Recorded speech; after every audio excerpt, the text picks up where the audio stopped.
Welcome you to this final event of the Montana Festival of the Book for 2001. We're very pleased for you to be with us. We're very grateful for the wonderful audiences we've had today and yesterday and Thursday as well. It's been a great festival, and we thank you for coming and supporting this event. There are a few announcements I have to make and a few people I want to thank, so bear with me for just one moment.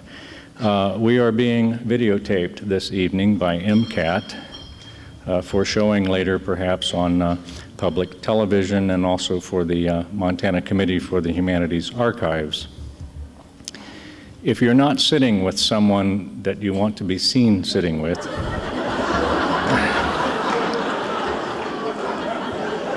now would be a good time to move.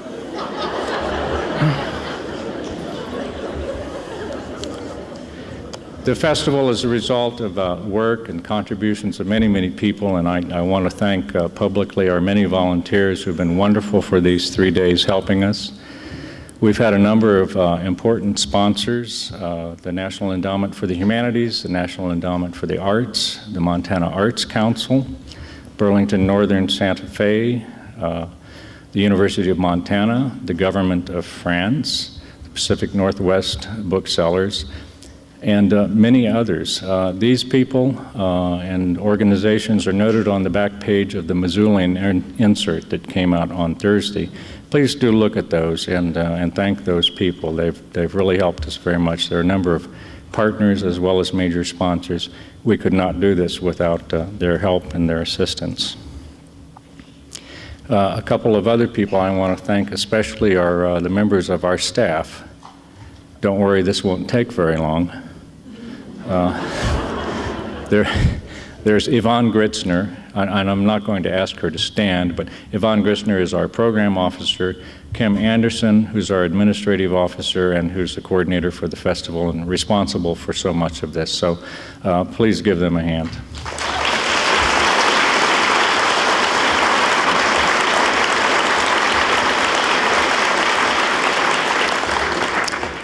I have to mention also the long-suffering spouses, namely Jeff Gritzner, who is presumably somewhere in the audience, Neil McMahon, who is Kim's husband, and of course my wife Vicki, who is seated down there and who's probably suffered the longest of all, but I know she's very happy with this affair.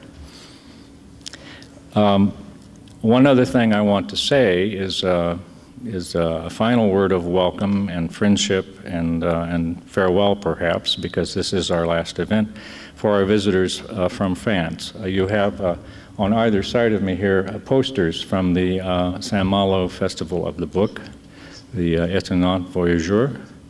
It is a humongous European festival, 5 or 6 days in length, 50,000 people. We are very fortunate to have an association with the festival at Saint-Malo. It's something that's grown out of the relationships between writers, between our two nations, writers from Missoula and Montana and France. We're being visited now by a group of writers and editors and journalists from France for this festival. Very often writers from Missoula and Montana go to Saint-Malo for their festival in May. It's a wonderful relationship. We've enjoyed having our visitors. We hope they've enjoyed being here. We look forward to the growing and strengthening of the relationship between our writers and their writers, their festival and our festival. So thank you very much, visitors from Saint-Malo.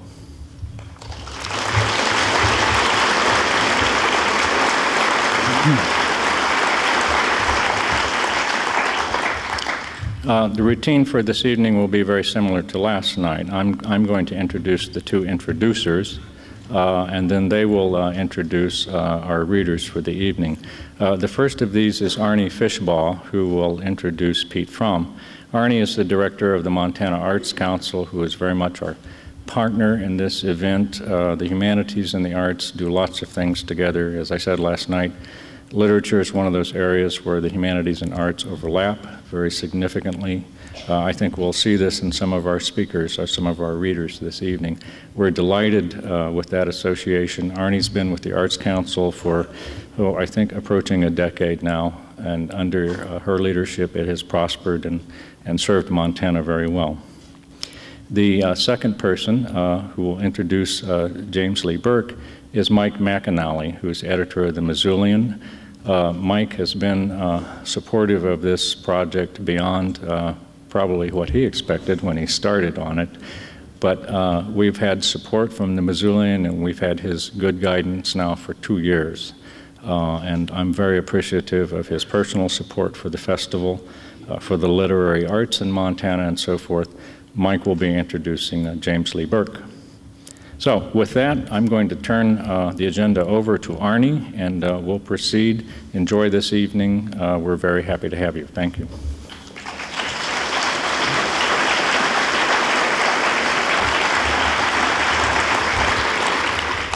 Thank you. It's my privilege to introduce Pete Fromm tonight. A native of Milwaukee, Wisconsin, Pete Fromm attended the University of Montana, earning a degree in wildlife biology with high honors in 1981.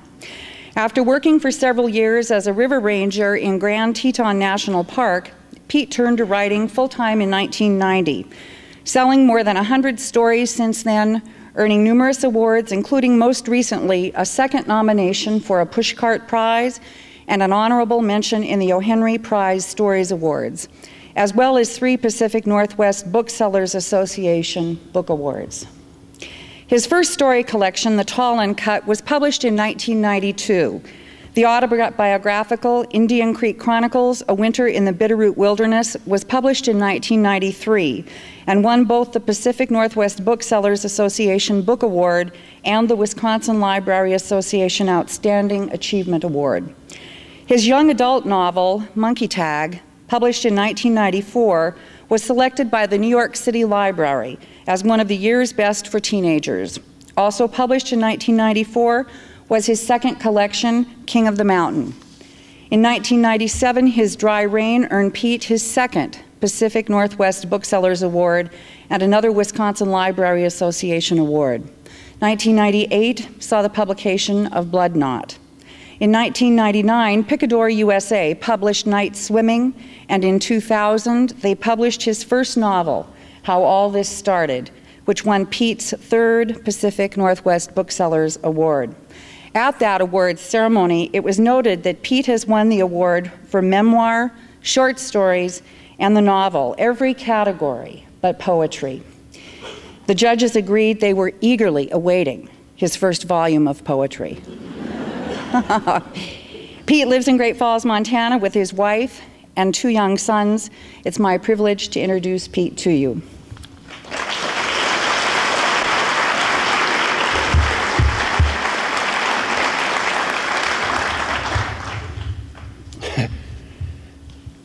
Wow.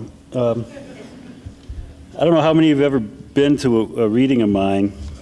Well, yes, I know almost none of you have. So I would like to really thank Jim Burke and Annie Proulx for being here tonight.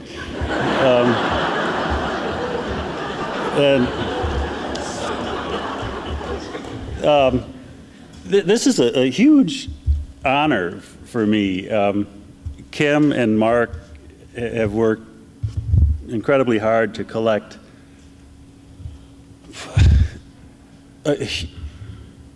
overwhelming talent to Missoula for this weekend. I feel like a lottery winner to be one of the 6. And just as deserving. Everybody gets a chance when they buy the ticket, but I think that with the people that have been collected here for this weekend, we could be having gala readings for a month. So I'm honored. Thank you.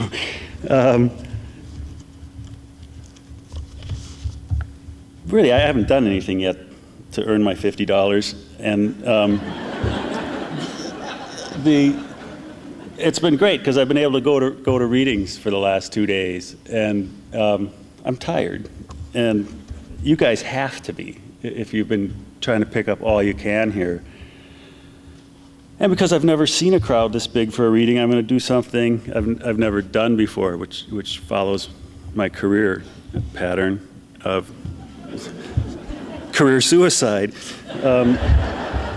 And instead of reading a big section of a book, what I noticed going to readings and panels was the undying curiosity that people have to find out, how did this thing happen? Where did this book come from? Even my editors want to know why a guy living in Great Falls decided to write a book about Texas, and they wished I hadn't. So I'm going to read several very short passages and try to explain just how one thing, this book, how all this started, happened. So there's little things that you do or you see or you overhear that just stick. And the one thing that started this book was 15 years ago, I had a job. I was a river ranger in Big Bend Park in Texas. And it was the greatest job I ever had. I floated the Rio Grande every day. And in the 3 months that I floated the river, I never saw a park visitor. And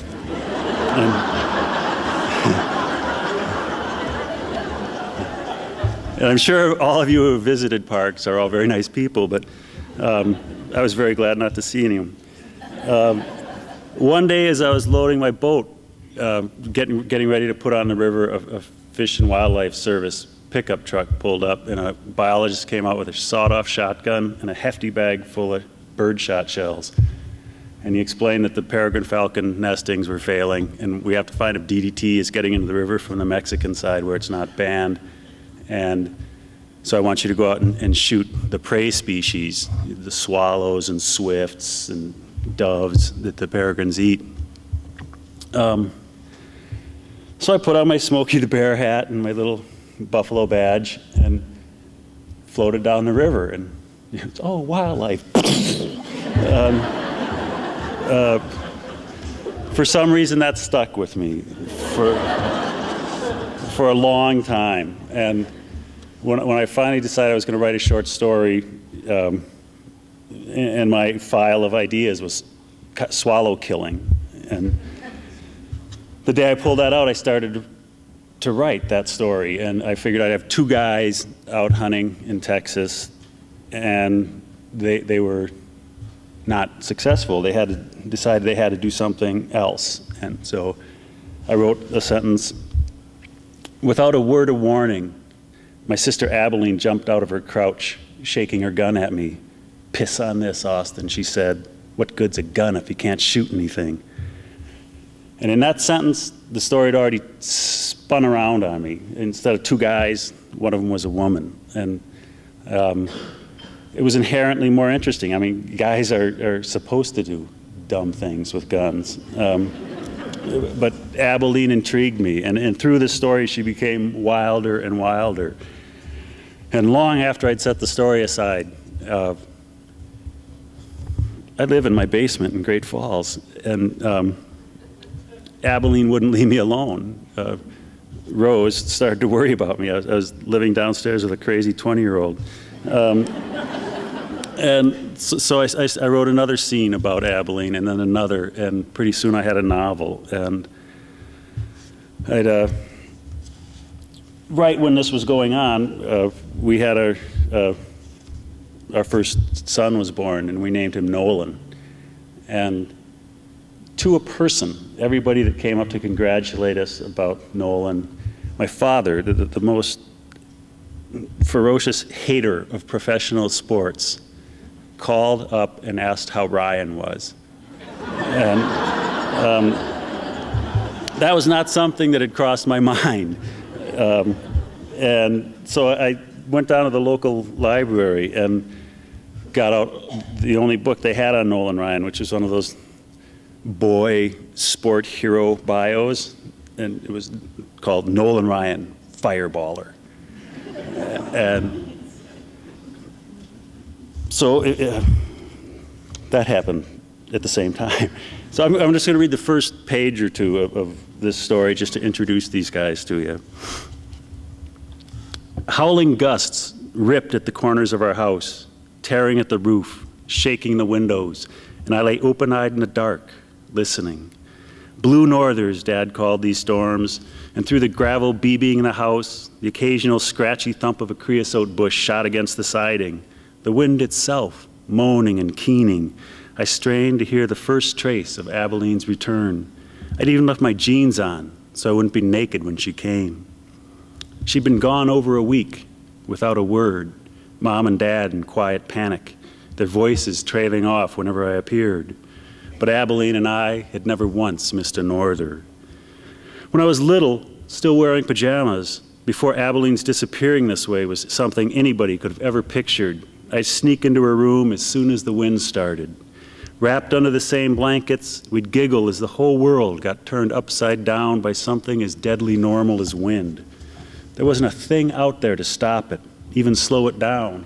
Only, as far as any eye could see, the endless level horizon of stubby, drought-brittled creosote, head-high mesquite.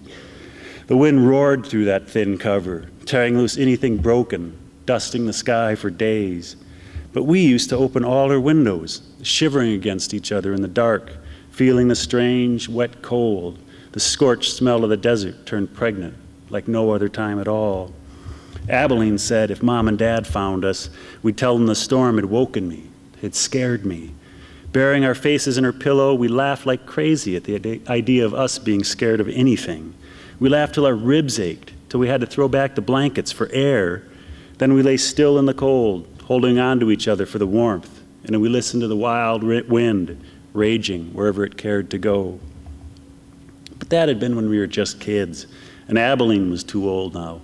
I was too old to go tiptoeing into her room, no matter how much I might have wanted to, even if she had been home. I woke to the window screeching back and forth, stubborn in its frame. I sat up smiling, picturing how excited Abilene had looked, shooting her fists up first in one corner, then the other, zigzagging the window up, letting in the wind, maybe even jumping in with me like the old days. But the window, though half open, was empty. A pale light flooded in with the cold, like maybe there was a fire somewhere out there. It was bright enough to look around, but the only person in my room was Nolan Ryan, my old poster ghostly in the outside light, his leg caught chin high, about to uncork his scorching fastball, the word fireballer arcing over his head. Something hit the bottom edge of the window then, from outside, shoving it up the rest of the way. A 2x4 or something, some kind of big stick. It clattered in the yard, and before I could think, Abilene's hand shot up over the sill, her head poking into my room, her elbows clawing at the ledge, feet scrabbling against the siding. "Abilene," I said. She hooked her waist over the windowsill and slithered inside. When she leapt up, quick as a snake, the light outside left nothing but a long, lean, black shadow of her, wider through the shoulders than anywhere else. Not much different from Nolan Ryan, really, if Nolan Ryan had been a girl, a perfect one. So, now you know as much about Abilene and Austin as I do at this point. From there, they jump back out the window into Abilene's truck and tear off into the night. And where they go is an old, abandoned World War II bomber base a few miles away from where their father has settled them. And what they do there is pitch. Abilene has been training Austin since the day he was born to become the next Nolan Ryan. Too well to embarrass Nolan Ryan. And they've set up an entire system out there. And this week that Abilene's been gone is the first time that Austin hasn't pitched with her every day since he can remember. But this time, when they come home, instead of life returning to normal with Abilene, Abilene just goes upstairs and goes into her room and stays there for weeks. Austin hardly sees her. And when he does, really the next information he has about her, his life the axis of his life has been thrown off. He doesn't know what's going on. And the next thing he hears from Abilene overhears a discussion between her and his mother, that Abilene telling her mother that she's pregnant. and that she has no idea who the father might be. And then Abilene and his mother leave for a couple days. And when she comes back, she immediately asks him to come out to the base with me. And he does. And instead of going into the old fuel tank and getting out the baseballs and the mitts, Abilene just walks out into the middle of the runway and lies down. And Austin sits there with her. And he has news from home, a secret that he needs to tell Abilene. So I'm going to read a page. Abilene, I whispered, they're talking to doctors. I could hardly get it out. Mom and Dad are, about you. My great new friend, she said, Dr. Nancy Pape. I tilted my head to look at her, but opening my eyes made the world flash white, dazzling. Abilene only a washed-out blur beside me. I had to go see her with Mom, she said. Well, what did she say? Lots of questions, Austin. Lots and lots of questions. And what? And what's wrong with me? I could see now, enough to know Abilene's eyes were still shut against the blinding sky. I said, there's nothing wrong with you. Abilene sucked in a long breath. Bipolar disorder, she said, like she'd come out here only to utter those two new words. I watched her closed eyes. That's what she called it. Like I'm some kind of magnet, Austin. Like I'd make a compass dance. Bipolar, I asked? It's doctorese for manic depressive, which is nothing but nicey nice for stark raving. They're the crazy ones, Abilene. There's nothing wrong with you, nothing but being stuck here. Ah, but you're stuck here too, Austin, she whispered. And you haven't been caught up in anything like this. Haven't gotten yourself knocked up like some dumbass white trash whore. I closed my own eyes again and turned away. I thought of Mom, taking Abilene away to Midland, just the two of them, so Mom could work on her alone. Are you going to have a baby, Abilene? I asked, hardly louder than the sifting of the sand. I heard the rustle of her hair against her hands as she shook her head. She whispered, not anymore. And we lay there, inches apart, the sun beating us into the runway, until finally I was afraid Abilene had decided to stay there forever. Let the sun mummify her in place, the sand creep over us until we were gone. Would you coach me again? I asked. Would you pitch? So Austin has made his decision. He's going to stick with Abilene. He is going to ignore everything that might be wrong with her. And because their plan has always been to have him become this pitcher out of nowhere that will sweep through Texas baseball, he cannot see that with her illness, she can't let that happen. She can't let him go. So he tries out for the baseball team in high school and makes it. And that night, Abilene takes him out to the air base and makes him pitch until his fingers are bleeding, until his shoulder is popping with every pitch, and then makes him pitch another game. And seeing this, beginning to understand what she's doing, Abilene vanishes again and does not return home until Austin's arm is healed enough that he's allowed to start his first game for the high school team. He does very well, but his shoulder starts to bother him. The coach sees it, pulls him out of the game. And Abilene has just shown up in the stands for this game, and she kind of, well, she goes berserk in the stands. She tries to get out to get after the coach. Some men try to hold her back, and in the ensuing scuffle, her shirt rips open, and she has gotten Fireballer tattooed across her chest with a baseball-headed comet underlining it. And that kind of stops everybody in the stands. And all this just comes of a youth sport bio. Austin gets her calmed down enough to get her into the truck and drive her home. when they arrive at the home. Before I was even inside, Abilene had the freezer wide open, hauling out ice trays, making way too much noise. She pulled the towel from the door handle and cracked the cubes into it, folding the cloth up around the ice. "We'll have you right as rain in no time." She spun a chair out from under the table and waved me into it. Tying the ice to my shoulder with another towel, she said, "We'll get you back out to the base, into rehab. No more new coaches for you, ruining your arm, pulling you out of no-hitters." She never quit talking, and the whole time, with her hands busy, her shirt flopped open. "Just act one," she said. "When we come back, they won't believe their eyes. You are going to blow them away. You'll have hitless seasons. They'll never see joy in Mudville again." She went on, and I rattled my cleats against the floor, the ice already soaking through my uniform. I couldn't listen to it. It was a moment before I realized she'd stopped talking. I glanced up, Abilene standing only a foot or so away, right in front of me, staring down at me. She blew out a big breath, like she was barely holding off laughing. She knelt down so we were eye to eye and held her shirt open wide to her side, like wings.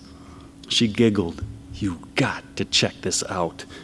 Abilene tossed her head back to get her hair out of her way while she worked at some kind of clasp hidden in the middle of her bra. "Abilene," I whispered, wanting to look away, wondering if something in her had snapped deeper than ever. "Don't." In the bright kitchen light, the red and blue letters staining her skin were brilliant, almost glowing, the skin still red and puffy around them. But the startling rise of her breasts, barely held into the lacy bra, then suddenly tumbled free as Abilene opened the clasp, made it impossible for me to read anything. Abilene was still laughing that way, hardly making a sound. Her fingers trembled. Can you believe it? She cupped her breasts in her hands, pulling them to the sides, just something to get out of her way. "Can you believe it?" she asked again. Bared now of even the slimmest band of lace, the word blazed from her chest. Dropping her right breast, she reached out and shook my ice shoulder. "Can you?" I looked up, the light glinting in her wide eyes, her smile sparkling twice as bright. I saw it in the truck, Abilene, at the game." Her eyes squinted a second, puzzled, then her smile flashed back. "Fireballer," she said, almost a shout. "Fireballer," I repeated. "You got that, you and me." "Is it real, Abilene?" I asked, a faint flare of hope. Abilene blurted, "Of course it's real, Austin. It's you and me, the Fireballers." "Where'd you get it? What happened?" "I did it for your start, to commemorate the day." She tagged my good shoulder with a punch and hooked her bra back together. "It's great, isn't it?" "Abilene, you..." "Tell me it's great, Austin," she said, her voice suddenly less charged, more demanding. "It is, Abilene, but the greatest," she ordered. I sat in my soggy uniform and raised my hands off my knees, then let them fall back down. "It's the greatest, Abilene." Her grin split her face again. "The greatest," she shouted. After that, Abilene disappears for months. They next hear from her when a hospital in Chickasha, Oklahoma calls, saying that she's there after her suicide attempt. And she's locked into a psych ward there and is put on medications. She begins a series of going on meds and off meds. They finally go out and shoot swallows. It took me a couple hundred pages to get there. And after that, there's a blow up and she's hospitalized again and is back on meds. When she's in the hospital, the idea of her being locked up, it's just, Austin can't tolerate that. And in a show of solidarity, he goes and gets the same tattoo across his chest. Even as it's burning in, he realizes that this might not be the best idea. And he never shows it to anyone, most of all Abilene. Another storm comes through, and the two of them, Abilene is a much quieter version of herself now, and Austin has been trying for a long time to get her to go out in the truck with him and cruise through the desert. And when a storm comes in, she agrees, and they go out into the rain, which has not occurred in this area of Texas in years. So they get out in the rain, are soaked wet, get back into the pickup, and Austin finally has to ask her, "Are you okay, Abilene?" She smiled slowly. "You gotta stop asking me that, Austin." Well, Abilene glanced out to what was left of the storm. "You know what they say, Austin, about how much of our brains we use? About 10%. The average person only ever makes use of 10% of their brain's abilities." The storm raced farther and farther away. For a while there, I was using 90%, 100, 110. "So am I all right? Am I okay?" She glanced at me. "I don't know, but I miss that, Austin. Stuck back at 10, I miss it so much." "Well, your 10's like anybody else's 90. She tried to smile, but her lip quivered and she looked away. "Are you still taking the pills, Abilene?" "That's what I meant." "My stillborn pills?" "Every day, Austin. I have to. Even 110 isn't worth what comes in on its heels." She looked like she might break down right there in her truck, her fortress. And before she could, I said, "Remember when I was a kid?" "You're still a kid, Austin. With any luck, you're still a kid." "Remember the time you caught me in my room, posing like my Nolan Ryan poster?" "Fireballer," she said slowly, like something she barely remembered. I fingered the bottom of my soaking wet t-shirt. "Remember how we used to call ourselves that? Fireballers? How that's who we were?" "Of course I remember, Austin. I haven't forgotten our whole lives." I kept staring at her, wondering if that was true. I tugged at the wet, clinging cloth of my t-shirt, lifting it till my fireballer was bare. "Me too, Abilene. I won't forget." She leaned forward like she couldn't see what she was staring at, but she only looked like she might cry. "Austin, what happened?" She sounded less like Abilene than anyone I'd ever heard. She sounded like Mom. "Nothing happened. I did it for us." She kept staring at my tattoo, the blazing legend, like I was the mutilated survivor of something too horrible for words. I saw the slow crumple of her face, heard her whisper, "Oh, Austin, you didn't have to do that." But I was barely listening. I couldn't help but grin.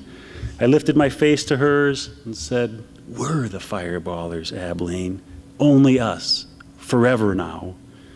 She nodded, biting her lip. Reaching out, she wrapped her arm around the back of my neck, tugging me toward her. I tipped forward, Abilene pressing my face into her chest.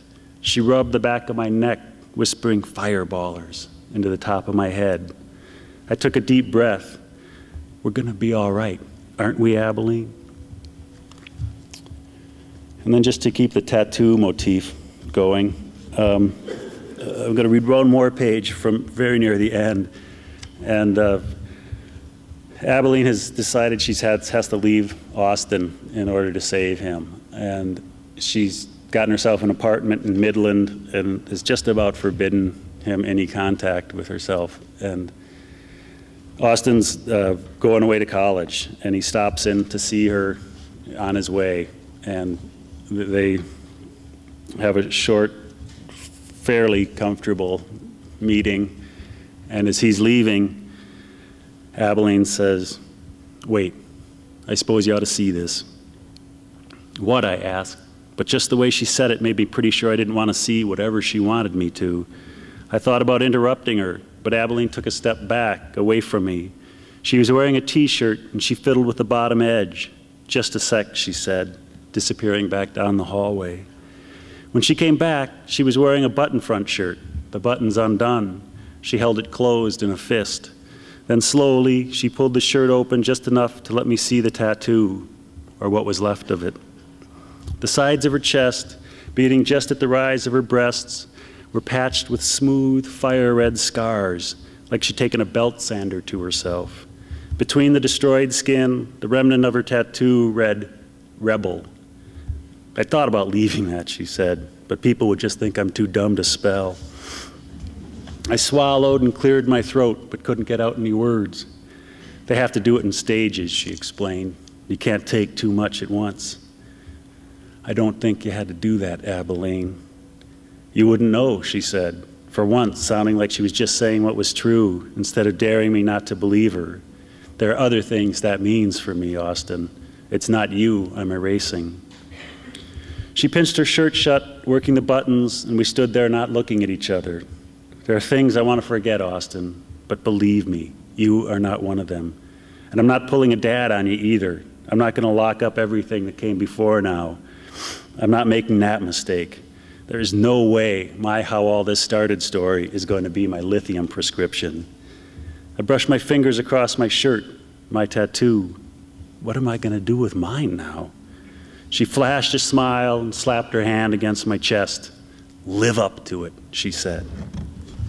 Thanks.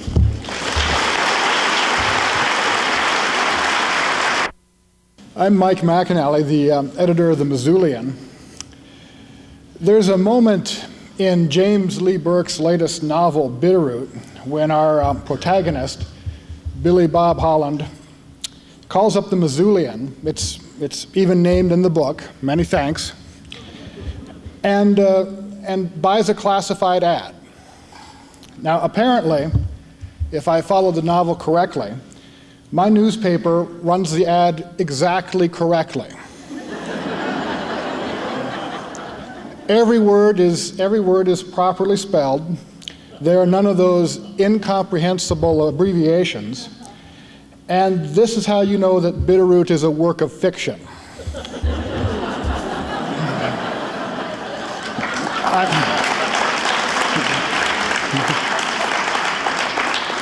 I'm kidding. Nobody say that I said that here tonight.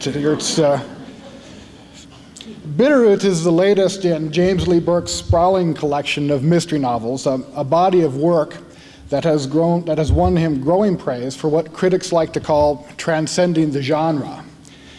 In a Burke book, the line between good and evil is a perilously thin one, and it's a line that's often shifting. The people who populate Burke's books, on both sides of the law, often are battling personal demons. Many of his characters lose those battles. The best a Burke character can hope for during the struggle against those demons is a draw. Good or evil or straddling the line, these are characters who are richly drawn and complex. His continuing characters, like the Cajun detective Dave Robichaux and the Texas attorney Billy Bob Holland, grow and evolve from book to book. And a streak of autobiography runs through many of those characters. Burke published his first story when he was 19. In an interview, he once said, "I'm still the same writer I was at 19. An artist has a vision that is given to him by someone else, something outside himself, and that vision never changes." He kicked around at a variety of jobs. He even worked as a police reporter at a newspaper for a while, and that's a dead-end job. But he always knew that his life's calling was writing. He said this in an interview a few years ago: "I never wanted to do anything else as a career. I wanted to be a writer, so it's like being on board an airplane and realizing that you're the only pilot, so you had better learn to fly." Learning to fly was, as is the case with many beginning writers, difficult. He struggled through a period when publishers were not much interested in his work. He said this in another interview: "I couldn't get published at gunpoint. I couldn't sell ice water in hell. I couldn't give away blankets to Eskimos." At the suggestion of writer friend Rick DeMarinis, Burke retooled some of his themes into the framework of a crime novel. The result, The Neon Rain, attracted 3 offers from publishers. At the same time, his novel The Convict found a publisher, and another novel, The Lost Get Back Boogie, was published after being rejected by Burke's count 111 times. It won a Pulitzer Prize nomination. There have been other awards. He has won, for example, Edgar Awards, given out to the year's best crime novel, and he is a 2001 Montana Governor's Arts Award honoree. And the popularity of his work has consistently increased. You almost envy someone who's coming to a Burke novel for the first time. he or she will find sharply drawn, unforgettable characters like Robichaux or Billy Bob Holland or Cleet Purcell or Bitterroot's Wyatt Dixon, the terrifying rodeo clown. And I have to say, I like the way those words sound together, terrifying rodeo clown. The first-time reader of Burke will also discover a restless sensibility that isn't afraid to deal with larger and tougher issues, such as the environmental issues that form a backdrop to Bitterroot. But most of all, our fortunate first-time reader will find a guy who can just flat out write. Listen to this from the 1989 book Black Cherry Blues. It's the moment when Louisiana native son Dave Robichaux, driving west on Interstate 90, pulls into Missoula, sees Missoula for the first time. I think it captures that feeling for those of us who have gone away for a time, even a week or longer, and pulls back into Missoula, driving west on Interstate 90. I followed the Clark Fork River through a cut in the mountains called Hellgate Canyon, and suddenly under a bowl of dark sky, the city spilled out in a shower of light all the way across the valley floor. Missoula was a sawmill and university town, filled with trees and flowers, old brick homes, wooded parks, intersecting rivers glazed with neon light, the tinge of processed wood pulp, rows of bars where bikers hung in the doorways and the rock music thundered out into the street. My palms were thick and ringing with the pressure of the steering wheel, my ears almost deaf from the long hours of road wind. When I climbed the motel stairs with Alifair asleep on my shoulder, I looked out over the night sheen of the river, at the circle of mountains around the town and the way the timber climbed to the crests, and I wondered if I had any chance at all of having a normal life again, of being an ordinary person who lived in an ordered town like this and who did not wake up each morning with his fears collectively on his chest like a grinning gargoyle. Ladies and gentlemen, it's my honor to introduce the writer of those words, James Lee Burke.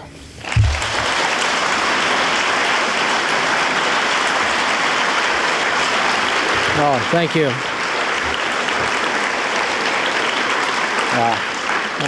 Thank you for your kind reception, and thank you, Mike, for your very generous introduction. Can you all hear me all right? Right here. This particular manuscript is the first chapter of a novel in progress titled White Doves at Morning, and it's a historical novel that covers a period in Louisiana between the years 1837 to 1867. I want to apologize in advance for the depressing content of my work. That people come to writing conferences and festivals like this full of joy and happiness. They leave my readings seeking antidepressants, therapists, rabbis, ministers, anything to relieve them, you know, this terrible sense of angst that I seem to inculcate in people. But anyway, seriously, this work is in the third person. It deals with several biographical characters. We begin the story on the site of what is known as Angola Prison today, but at one time was Angola Plantation. And Angola Prison, of course, is a notorious place. Its antecedent, the plantation, was equally bad, if not worse. And we meet the person who operated that horrible place. Many of the characters are biographical, and we're going to meet one, a black woman, or we'll meet her as a little girl. Her name was Flower, or is Flower Jameson, and later on she was to have an enormous influence on many people in my hometown of New Iberia, Louisiana. One of the great influences on my work and on my life, I guess, was my first cousin, Andre Dubus. We were 4 months apart, and we were raised together. He's passed away now, but I believe he has left behind one of the greatest legacies in American fiction. You know, every great writer aspires to writing a masterpiece short story. It's like a Petrarchan sonnet. You can't turn it or move it without something rattling in it. You know that suddenly you caught a little piece of divinity inside those 14 lines. Well, if a writer, in my view, could write 5 masterpieces of short fiction, he would be indeed a great writer. And I think that is true of William Faulkner and Ernest Hemingway. They both wrote perhaps 5 truly masterworks of short fiction. But I think Andre maybe left behind 20 of them, just 20 perfect stories. So this one's for Andre. Well, thank you. 1837. The black woman's name was Sari, and when she crashed out the door of the cabin at the end of the slave quarters into the fading winter light, her lower belly bursting with the child that had already broken her water, the aftermath of the ice storm and the sheer desolate sweep of leaf-bare timber and frozen cotton acreage and frost-limbed cane stalks seemed to combine together and strike her face like a braided whip. She trudged into the grayness of the woods, the men's shoes on her feet pocking the snow, her breath streaming out of the blanket she wore on her head like a monk's cowl. 10 minutes later, deep inside the gum and persimmon and oak trees, her clothes strung with air vines that were silver with frost, the frozen leaves cracking under her feet, she heard the barking of the dogs and the yelps of their handlers who had just released them. She splashed into a slough, one that bled out of the woods into the dark swirl of the river where it made a bend through the plantation. The ice sawed at her ankles. The cold was like a hammer on her shins. But nonetheless, she worked her way upstream between cypress roots that made her think of a man's knuckles protruding from the shallows. Across the river, the sun was a vaporous smudge above the bluffs, and she realized night would come upon her and that a level of coldness she had never thought possible would invade her bones and womb and teats and perhaps turn them to stone. She clutched the bottom of her stomach with both hands as though holding a watermelon under her dress and slogged up the embankment and collapsed under a lean-to where in the summer months an overseer used to nap in the afternoon while his charges bladed down the cypress trees for the soft wood Moss Jameson used to make cabinets in the big house on a bluff overlooking the river. Even if she had known the river was called the Mississippi, the name would have held no significance for her. But the water boundary called the Ohio was another matter. It was somewhere to the north, somehow associated in her mind with the Jordan, and a black person only needed to wade across it to be as free as the children of Israel. Except no black person on the plantation could tell her exactly how far to the north this river was. And she had learned long ago never to ask a white person where the river called Ohio was located. The light in the west died, and through the breaks in the lean-to, she saw the moon rising and the ground fog disappearing in the coal, exposing the hardness of the earth, the glazed and speckled symmetry of the tree trunks. Then a pain like an axe blade seemed to split her in half, and she put a stick in her mouth to keep from crying out. As the time between the contractions shrank and she felt the blood issue from her womb between her fingers, she was convinced the Juju woman had been right, that this baby, her first, was a man-child, a warrior and a king. She stared upward at the constellations bursting in the sky, and when she shut her eyes, she saw her child inside the redness behind her eyelids, a powerful little brown boy with liquid eyes and a mouth that would seek both milk and power from his mother's breast. She caught the baby in her palms and sawed the cord in half with a stone and tied it in a knot, then pressed the closed eyes and tiny face and hungry mouth to her teat just before passing out. The dawn broke hard and cold, a yellow light that burst inside the woods and exposed her hiding place and brought no warmth or release from the misery in her bones.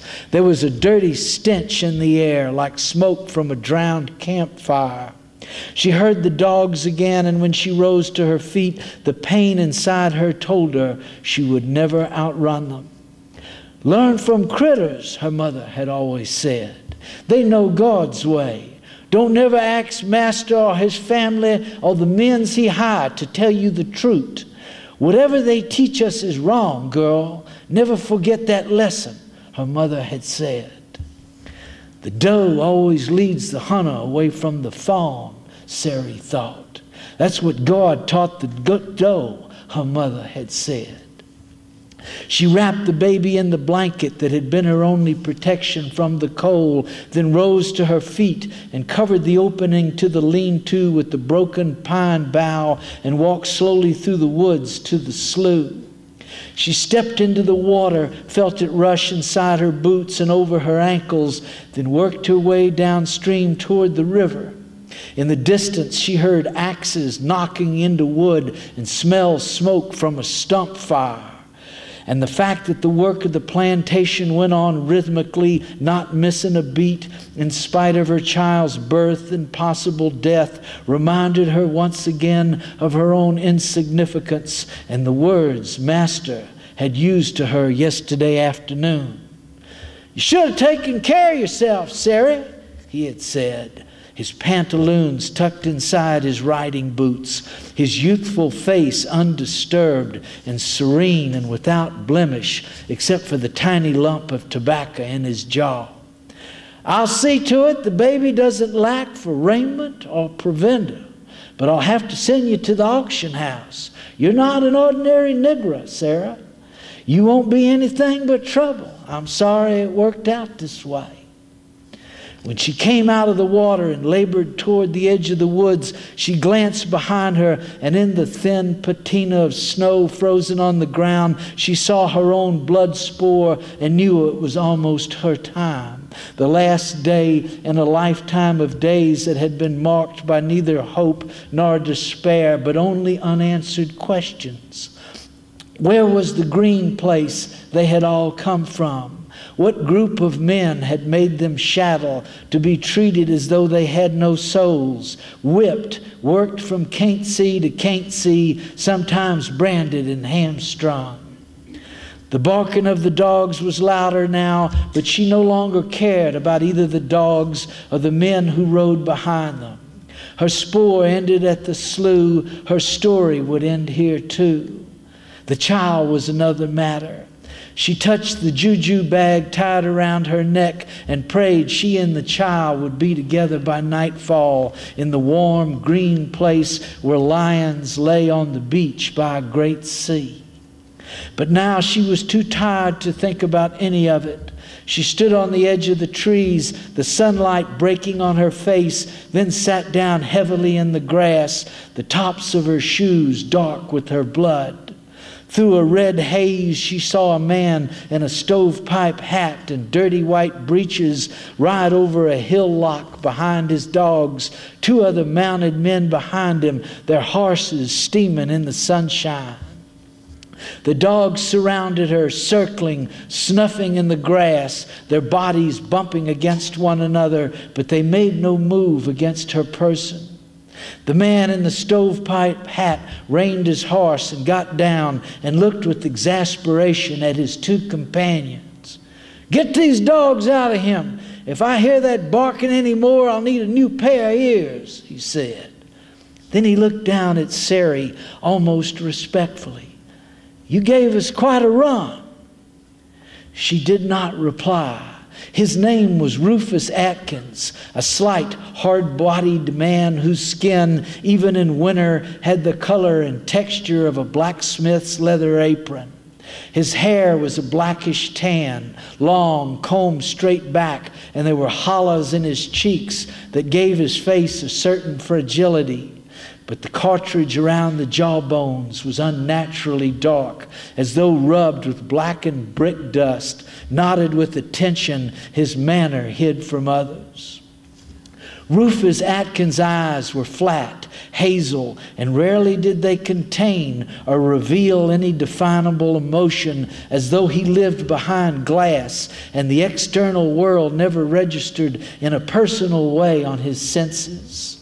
A second man dismounted, this one blond, his nose wind-burned, wearing a leather cap and canvas coat and red and white checkered scarf tied around his throat. On his hip, he carried a small flintlock pistol that had 3 hand-smoothed indentations notched in the wood grips.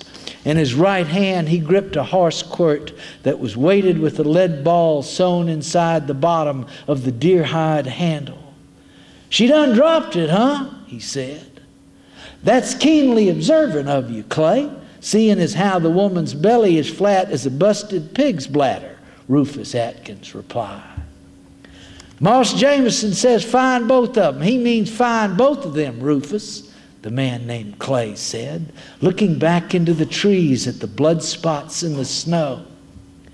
Rufus Atkins squatted down and ignored his companion's observation, his eyes wandering over Sary's face. "They say you filed your teeth into points because there's an African king back there in your bloodline somewhere," he said to her. "Bet you gave birth to a man-child, didn't you, Sary?" "My child and me gonna be free. Ain't your business no more, Moss Rufus," she replied. "Might as well face it, Sary. That baby is not going to grow up around here, not with Moss Jameson's face on it. He'll ship it off somewhere he doesn't have to study on the trouble that big dick of his gets him into. Tell us where the baby is, and maybe you and it will get sold off together." When she didn't reply to his lie, he lifted her chin with his knuckle. "I've been good to you, Sarah. Never made you lift your dress, never whipped you, always let you go to the corn breaks and the dances. Isn't it time for a little gratitude?" he said. She looked into the distance at the bluffs on the far side of the river, the steam rising off the water in the shadows below, the live oaks blowing stiffly against the sky. Rufus Atkins fitted his hand under her arm and began to lift her to her feet. She seized his wrist and sunk her teeth into his hand, biting down with her incisors into sinew and vein and bone, seeing his head pitch back, hearing the squeal rise from his throat. Then she flung his hand away from her and spat his blood out of her mouth. He staggered to his feet, gripping the back of his wounded hand. "You Negro bitch," he said. He ripped the quirt from his friend's grasp and struck her across the face with it. Then, as though his anger was insatiable and fed upon itself, he inverted the quirt in his hand and whipped the leaded end down on her head and neck and shoulders again and again. He threw the quirt to the ground, squeezing his wounded hand again, and made a grinding sound with his teeth. "Damn, I think she went to the bone," he said. "Rufus," the blond man named Clay said. "What?" he answered irritably. "I think you just beat her brains out." "She deserved it." "No, I mean you beat her brains out. Look, she's probably spreading her legs for the devil now," the blond man said. Rufus Atkins stared down at Sary's slumped posture, the hanging jaw, the sightless eyes. "You just cost Moss Jameson $600. You flat put us in it, Ruf," Clay said. Rufus cupped his mouth and thought for a minute. He turned and looked at the third member of their party, a rodent-faced man in a buttoned green wool coat and slouch hat strung with the turkey feather. He had sores on his face that never healed, breath that stunk of decaying teeth, and no work history other than riding with the paddy rollers, a ubiquitous crew of drunkards and white trash who worked as police for plantation interest and terrorized Negroes on the roads at night. "What you aim to do?" Clay asked. "I'm studying on it," Rufus replied. He then turned toward the third man. "Come on up here, Jackson, and give us your opinion on something," he said. The third man approached them, the wind twirling the turkey feather on his hat brim. He glanced down at Sary, then back at Rufus, a growing knowledge in his face. "You done it. You digged the hole," he said. "You got it all wrong," Rufus said. He slipped the flintlock pistol from Clay's side holster, cocked it, and fired a chunk of lead the size of a walnut into the side of Jackson's head. The report echoed across the water against the bluffs on the far side. "Good God, you done lost your mind?" Clay said. "Sari killed Jackson, Clay. That's the story you take to the grave. Negro who kills a white man isn't worth $600. Negro who kills a white man buys the scaffold. That's Louisiana law," he said. The blond man, whose full name was Clay Hatcher, stood stupefied, his nose red in the coal, his breath loud inside his checkered scarf. "Whoever made the world sure didn't care much about the likes of us, did he?" Rufus said to no one in particular. "Bring up Jackson's horse and get him across the saddle, would you? Best be careful. I think he fouled himself." After she was told of her daughter's death and the baby that had been abandoned somewhere deep in the woods, Sari's mother left her job in the wash house without permission and went to the site where her daughter had died. She followed the blood trail back to the slough, then stood on the thawing mud flat and watched the water coursing southward toward the river, and knew which direction Sari had been going when she had finally been forced to stop and give birth to her child. It had been north toward the river called the Ohio. Sari's mother and a wet nurse with breast that hung inside her shirt like swollen eggplants walked along the banks of the slough until late afternoon. The sun was warm now, the trees filled with a smoky yellow light as though the ice storm had never passed through Ira Jameson's plantation. Sari's mother and the wet nurse rounded a bend in the woods, then saw footprints leading up to a leafy bower and a lean-to whose opening was covered with a bright green branch from a slash pine. The child lay wrapped in a blanket like a caterpillar inside a cocoon, the eyes shut, the mouth puckered. The ground was soft now, scattered with pine needles, and among the pine needles were wildflowers that had been buried under snow. Sari's mother unwrapped the child from the blanket and wiped it clean with a cloth, then handed it to the wet nurse, who held the baby's mouth to her breast and covered it with her coat. "Sari wanted a man-child, but this little girl beautiful," the wet nurse said. "She gonna be my darling thing, too. Sari gonna live inside her. Her name's gonna be Spring." "No, that ain't right. Her name is gonna be Flower," Sari's mother said. Well, thank you all very much, and God bless you.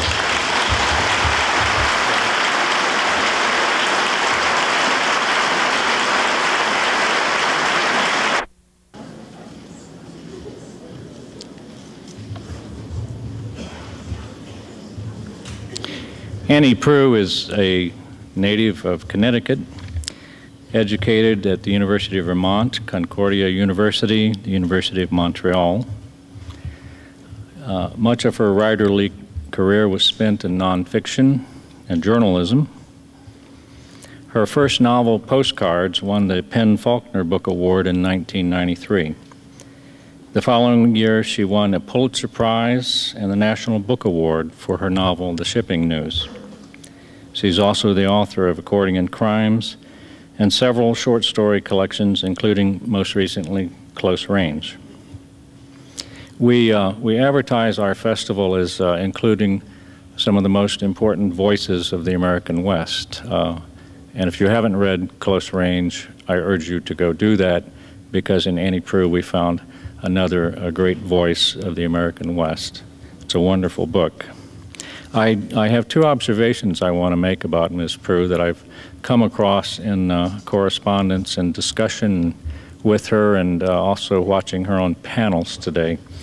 Our festival, of course, is literary arts, partly humanities, partly the arts. Ms. Proux's academic background includes graduate study in history, And hearing from her today about the historical setting of a novel she's working on currently in the Texas Panhandle, I think brought great gratification to the historians in the crowd, because we have here a person whose research in her work, I think, comes to the standards of the historian, and that research shows itself again and again in her work. The other aspect of history that I find interesting and gratifying myself is her interest in literary heritage. As you know, she's written a foreword to Norman Maclean's A River Runs Through It, the 25th anniversary edition. Several weeks ago, she sent me a copy of Thomas Savage's Power of the Dog, which was written in 1967. Thomas Savage is a Montana author, wrote in the 50s and 60s, still alive. Miss Prue and others at Little Brown, I think, are engaged in trying to bring back some attention to what is a very, very fine Montana author. She's written the foreword to that book as well. One of Savage's other novels will be coming out next year called The Sheep Queen, and Miss Prue has been a contributor to that as well. The reason for mentioning all this is just simply the reminder pertinent to all of us of the importance of our literary heritage.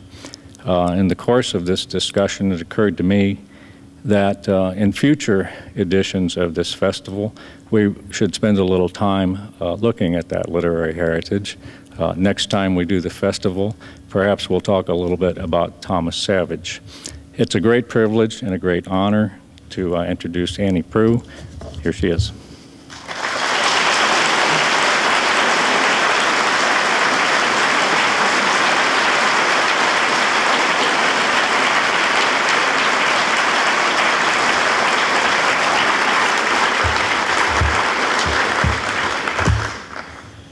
Pleasure for me to be here tonight. Thank you all for coming. It's a little hard to follow two such wonderful readings. It's also hard to be standing here in Missoula reading an introduction to the 25th anniversary edition of A River Runs Through It. Something tells me there are at least 100 people in this audience who could have done a better job than I did. And I was surprised when the University of Chicago asked me if I would do it, but I was also very honored. Norman Fitzroy Maclean was born in Iowa on 23 December of 1902 into a Scots Presbyterian family with Nova Scotia roots. His brother Paul, born 3 years later, was murdered in 1938, the cruel event around which the title story twists. The father, John Norman Maclean, was a minister. When Norman was 7, the family moved to Missoula, Montana, a place that burned its brand into Maclean hides, marking them for life. The father tutored the boys in religion, literature, and fly fishing. Paul became a master of the fly rod. When he was 15, Norman Maclean started working for the U.S. Forest Service and saw the USFS as his calling in life until the summer of 1919, when he experienced the several epiphanies described in USFS 1919, The Ranger, The Cook, and A Hole in the Sky, and his life cut into a new channel. He spent nearly all of his working life at the University of Chicago teaching English literature and writing scholarly essays, his last 10 years as the William Rainey Harper Professor of English. In 1968, his wife of 37 years, Jessie, died. 5 years later, Maclean retired and took on the most intimate of writing projects, the metamorphosis of his own and the Maclean family's lives into literature. In 1976, when he was 73, A River Runs Through It was published to the excited astonishment of critics and readers. A few more short pieces and essays followed, then the powerful Young Men and Fire, an exemplar of journalistic investigation into the Man Gulch wildfire of 1949. In 1990, Norman Maclean died in body, but for hundreds of thousands of readers, he will live as long as fish swim and books are made. When A River Runs Through It was published in 1976, I was living in low-life conditions in northern Vermont, logging country on the Quebec border, far from a bookstore, without electricity or telephone, and no money. At the time, I was just beginning to write fishing and hunting stories for Gray's Sporting Journal. It was not until sometime in the 1980s, 100 miles downstate, but still living in a remote situation, a decrepit farmhouse at the foot of a steep hill, that I read Norman Maclean's little book. It was late summer. I had been out west, and on the way back at O'Hare, I picked up a copy of A River Runs Through It. The flight was 2/3 over when I started reading. When the plane landed in Burlington, I was with Maclean, casting into the tricky red osiers along the shore. But I had to put the book away as there was a long drive to the farmhouse. When I got there, it was late afternoon, the place washed with somnolent old gold light. I hurled my suitcase into the hall, got a glass of water, and went to the porch to finish reading the story. There are few books that have the power to put the reader in such a deep trance that the real world falls utterly away. A River Runs Through It has that power. And when I read the famous last line, "I am haunted by waters," I sighed and looked up. It was deepening twilight. In the long grass at the end of the porch, perhaps 20 feet distant, stood an uncommonly large bobcat staring at me. It made no movement except for a slight twitching of its upward curved tail. Such was the power of the story that I was still in the, quote, Arctic half-light of the canyon, unquote, and the bobcat seemed on the bank of the river that runs through all things, and there it has stayed, forever joined in my mind to Maclean's story. Some years later, along with several other local writers, I was asked to read at a Dartmouth gathering to honor Maclean, who attended and taught at the school from 1920 to 1926. The others read their own work, but when my turn came, I could not, for my sentences seemed raw sticks beside the work of Maclean, who learned the high art of literary architecture through his lifetime of teaching. And so I read the section of the title story of A River Runs Through It that balances on both sides of the finest line, what a beautiful world it was once. In this stretch, Maclean described the three parts of fishing water: the rapids, the deep bend, and the tail of the whole, which we comprehend not only as separate parts, but as an entirety. The sequence, repeated again and again, as anyone who fishes living water knows, makes a river. The parts of a river can also be seen as the stages of life, the flow of time. In the afterword of the 1983 edition, Maclean wrote that the artistic unity of the story is modeled on this fishing water. The section I chose to read that night was The Curve of a Story. Almost no other author's work reads aloud as well as Maclean's, elegiac and haunting and taut. It is one of the rare, truly great stories in American literature, allegory, requiem, memoir, and so powerful and enormous in symbol and regret for a lost time and a lost brother, for human mortality and the consciousness of beauty, that it becomes part of the life experience of the reader, unforgettable. Many critics were astonished that a writer in his 70s could have produced such a masterpiece as a first venture. But in fact, is that not when we should expect the fire and ice, the distillation of a life's hard experience filtered through decades of immersion in the world's literature? Given Maclean's Scots Presbyterian youth on river and in woods of rough country, his personal knowledge of loss and grief, his sense of rhythm and structure, his ceaselessly inquisitive mind, we ought not feel surprise, but a sense of satisfied justice that he got it right the first time out. Maclean possessed remarkable story sense. In a talk, teaching and storytelling that he gave at both the University of Chicago and Montana State University in 1978, he explained its source. If I am a storyteller, I got my early training in a bunkhouse, and if you are familiar with the bunkhouse variety of the narrative art, you can see readily that my present stories still have these humble origins. When I first went into the woods, I was so young I just listened to the masters. But even then, things fundamental to the art began to appear.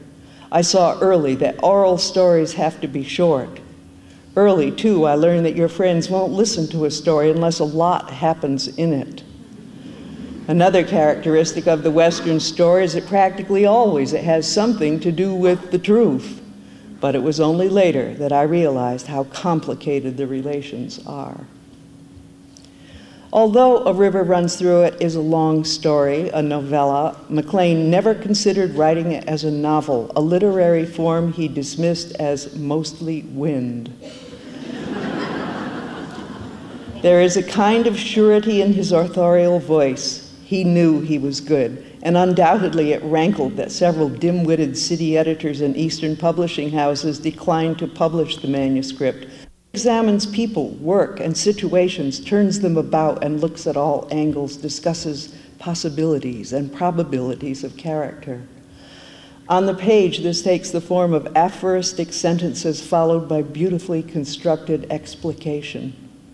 Readers have often declared that his stories are instructive manuals of woodmanship and work.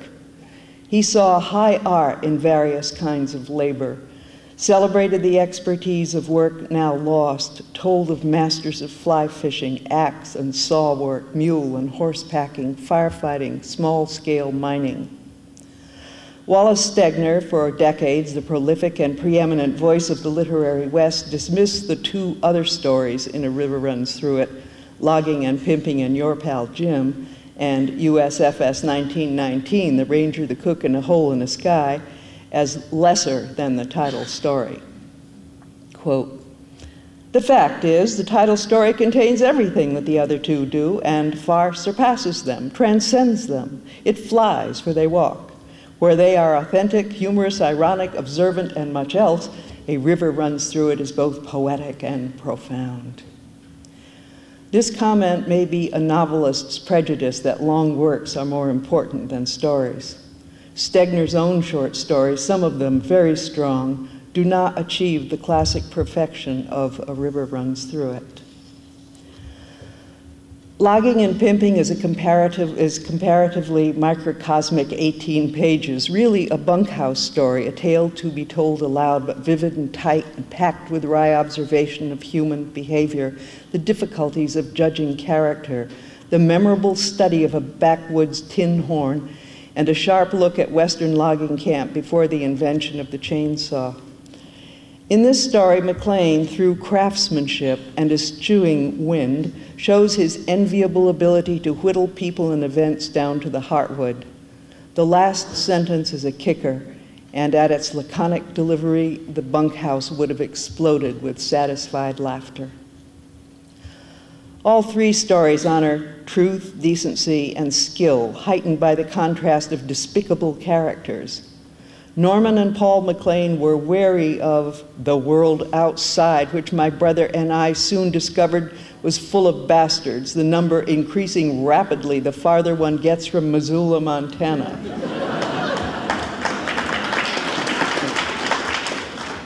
In A River, the bastards are Neil, the tennis-playing brother-in-law, and old Rawhide, the local whore.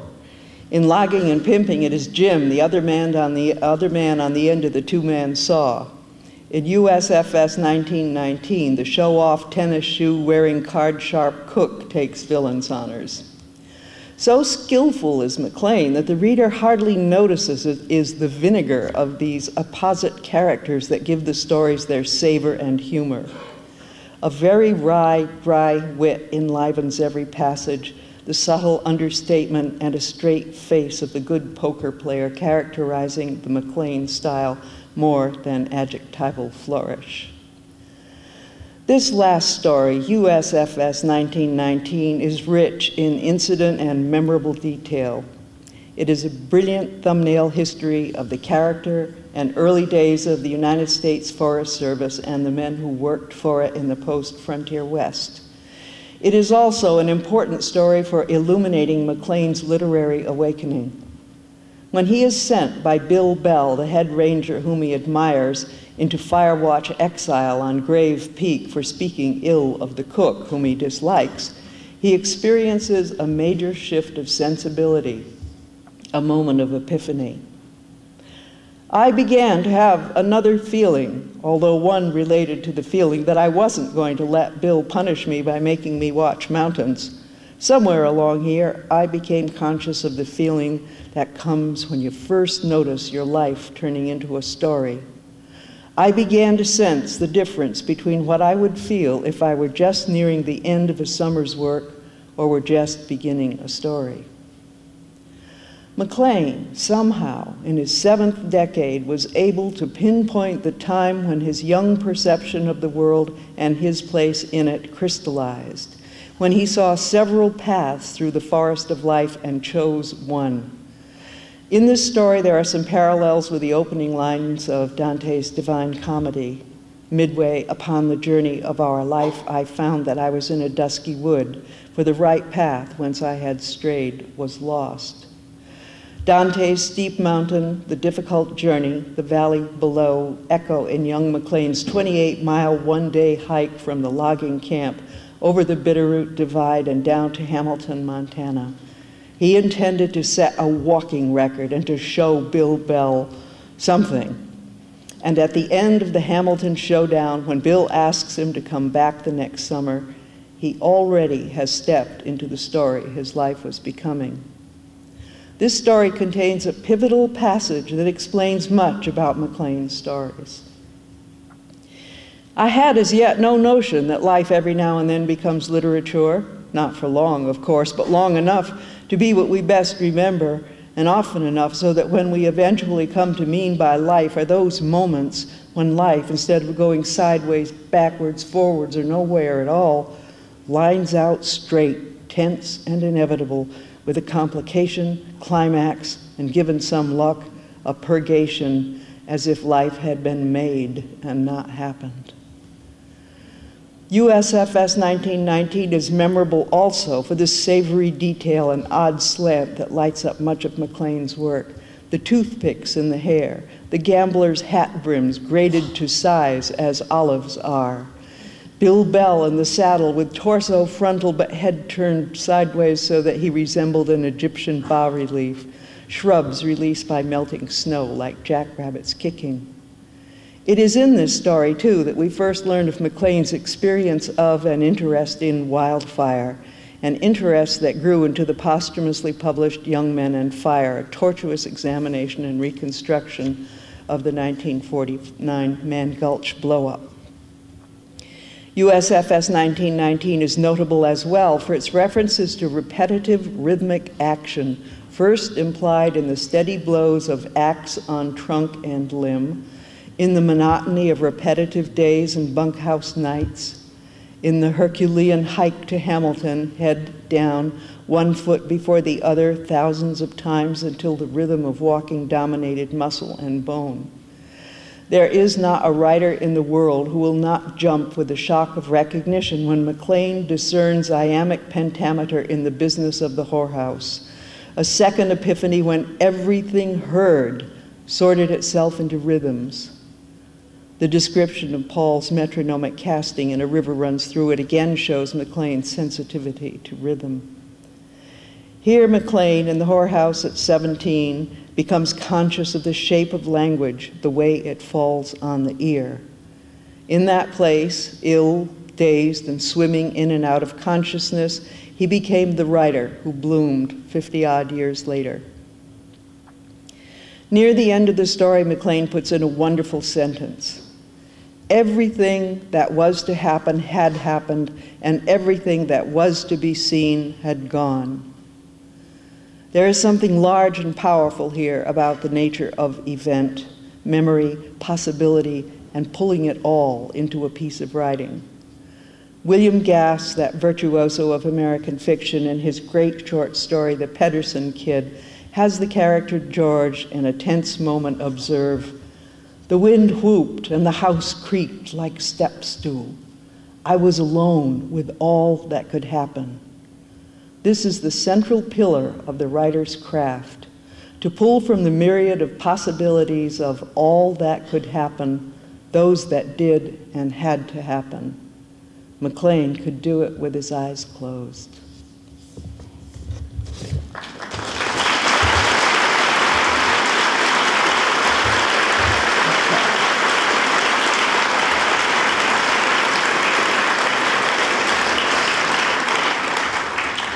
Well, I didn't read anything of my own at Dartmouth, but this is later. And I'm going to read The Blood Bay, a short story from the collection Close Range. I'm going to read it because it's very short and because it's the only story I've written with a Montana character in it. The winter of 1886-87 was terrible. Every goddamn history of the High Plains says so. There were great stocks of cattle on overgrazed land during the droughty summer. Early wet snow froze hard, so the cattle could not break through the crust to the grass. Blizzards and freeze-eye cold followed, the gaunt bodies of cattle piling up in draws and coulees. A young Montana cowboy, somewhat vain, had skimped on coat and mittens and put all his wages into a fine pair of handmade boots. He crossed into Wyoming territory thinking it would be warmer, for it was south of where he was.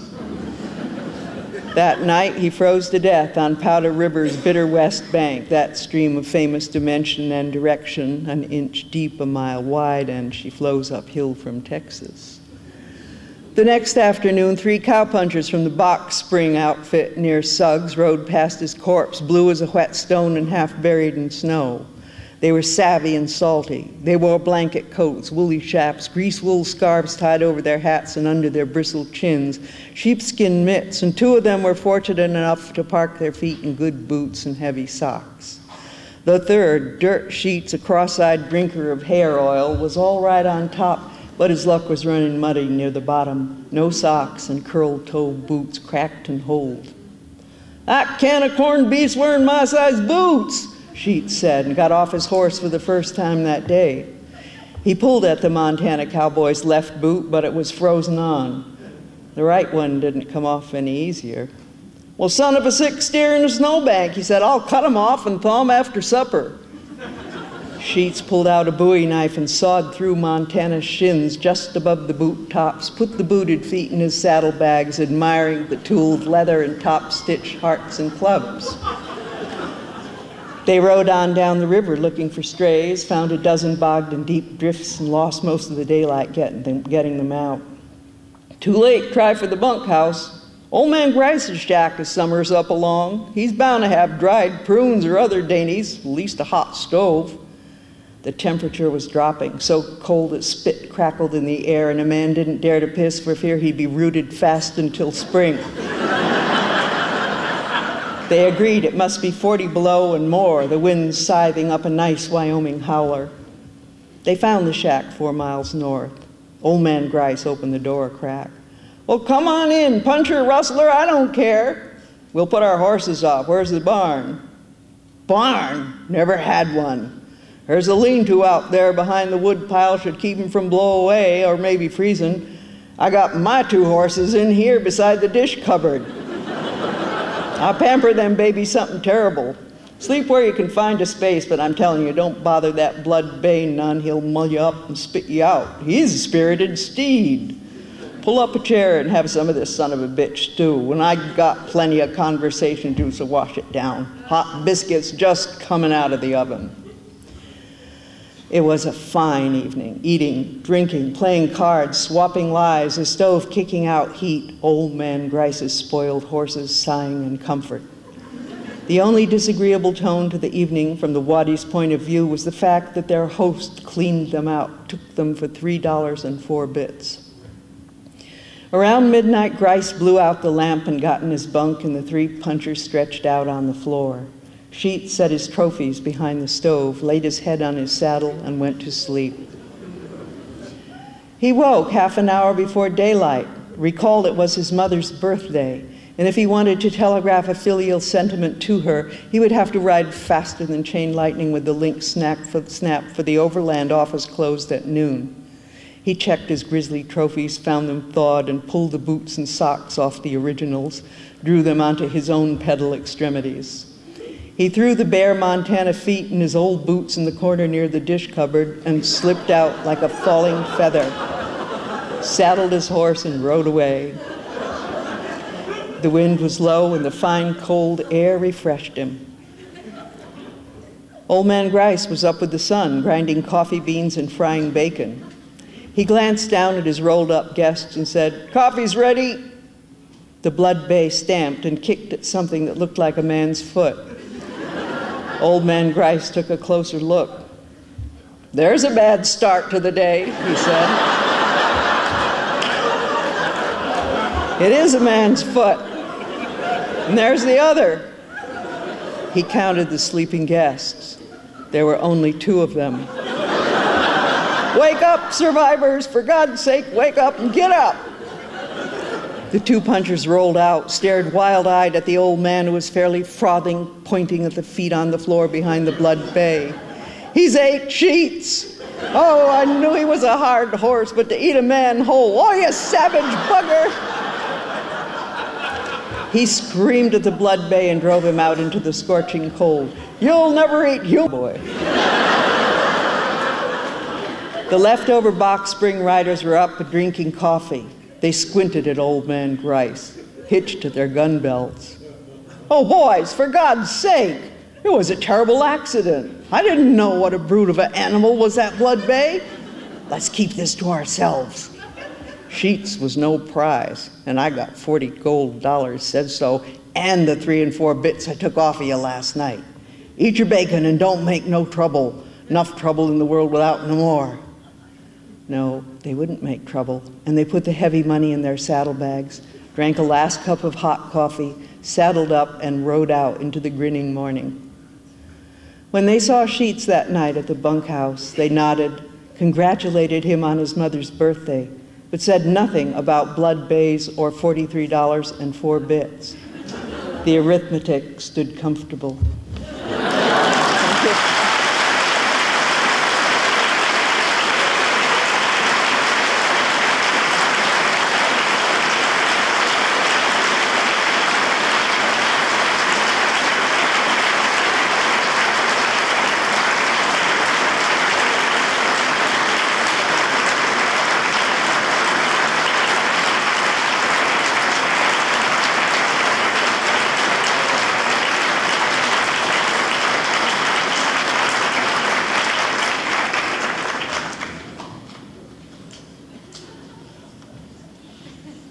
What a finale.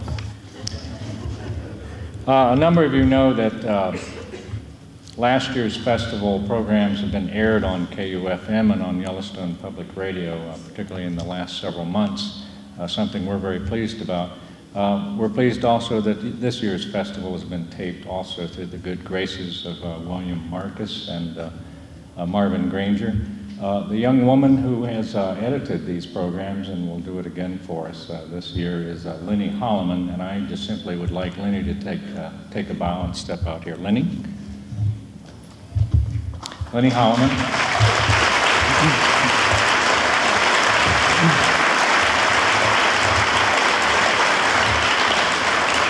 So that if you've enjoyed these programs, you can enjoy them again perhaps this winter as it comes.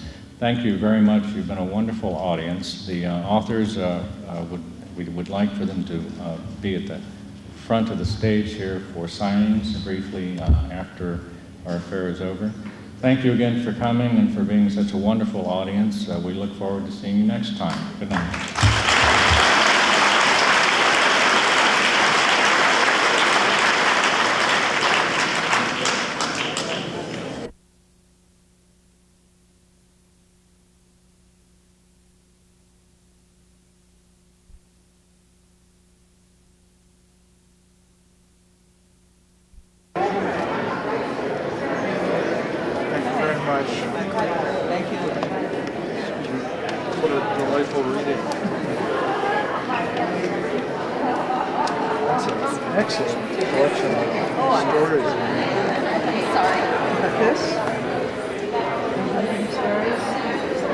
Yeah, I don't even think I've got a copy.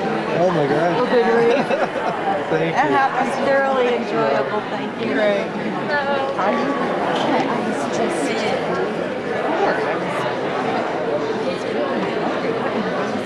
Does this have someone's name? Yeah.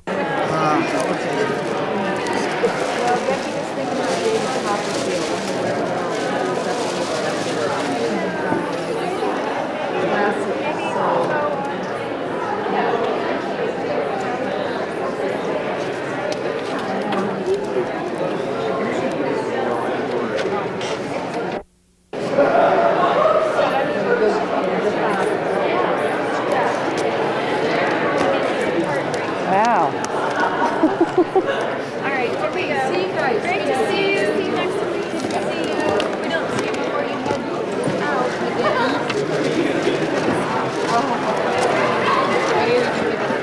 Now this is interesting. He'll be back. You'll be back.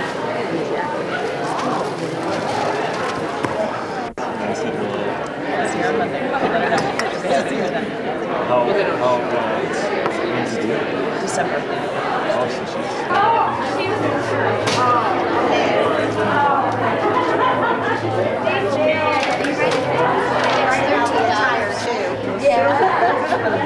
Excuse me.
What's that?